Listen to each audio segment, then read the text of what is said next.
नमस्कार। आज हम जानेंगे कि सपने में पितरों के आने का क्या कारण होता है। अगर आप हमारे चैनल में नए हैं तो चैनल को सब्सक्राइब करें और बेल आइकन को भी दबाएं। सपने में पूर्वजों का आना बहुत ही सामान्य बातें हैं। यदि वैज्ञानिक दृष्टि से देखा जाए तो सपना आना स्वाभाविक है, क्योंकि उस दौरान हमारा मस्तिष्क अचेत अवस्था में होता है। उस समय हमारे मन में जिन बातों का गहरा प्रभाव होता है, सपने में भी अक्सर वही बातें हमें दिखाई देती हैं। तो यदि आपको श्राद्ध पक्ष में सपने में पूर्वज दिखाई देते हैं तो इसका क्या मतलब होता है, आइए जानते हैं। माना जाता है कि अगर आपके सपने में कोई मृत परिजन यानी कि आपके पूर्वज आपको दिखाई दे रहे हैं या फिर वो शांति की मुद्रा में खड़े हैं, तो वो इस बात का संकेत देते हैं कि जल्द ही आपको कोई शुभ समाचार मिलने वाला है।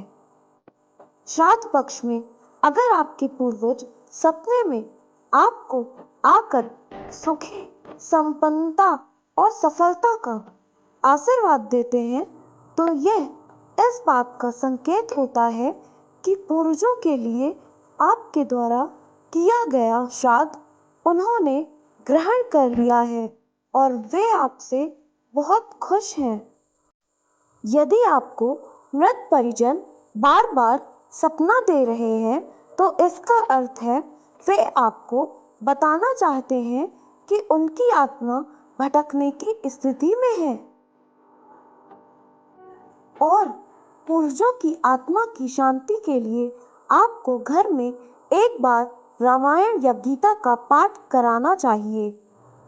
अगर आपको आपके परिजन बहुत करीब दिखाई देते हैं तो ये इस बात का संकेत होता है कि वे अपने परिवार के मुंह से बाहर नहीं निकल पाए हैं। इसलिए इस तरह का सपना आने पर हर दिन गाय को रोटी खिलाएं और अमावस्या के दिन धूप देकर उन्हें भोग लगाएं। ऐसा करने से हमेशा आपके घर सुख समृद्धि बनी रहती है।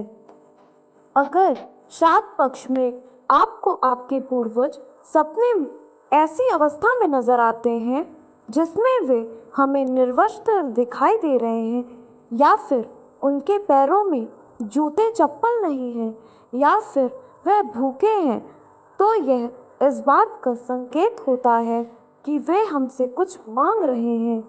इसलिए इस तरह का स्वप्न आने पर किसी गरीब को जरूरत की चीजों का दान करें, जिससे पितृ प्रसन्न हो जाएं। सर्वप्रथम अमावस्या के दिन इन नियमों का पालन जरूर करें और ब्राह्मण भोजन एवं यथा योग्य भोजन जरूर करवाएं और दान भी करें। इस तरह के कार्य करने से पितृ प्रसन्न होते हैं और हमें पितरों का आशीर्वाद प्राप्त होता है। आपको हमारी वीडियो कैसी लगी, कमेंट बॉक्स में कमेंट करके ज़रूर बताएं।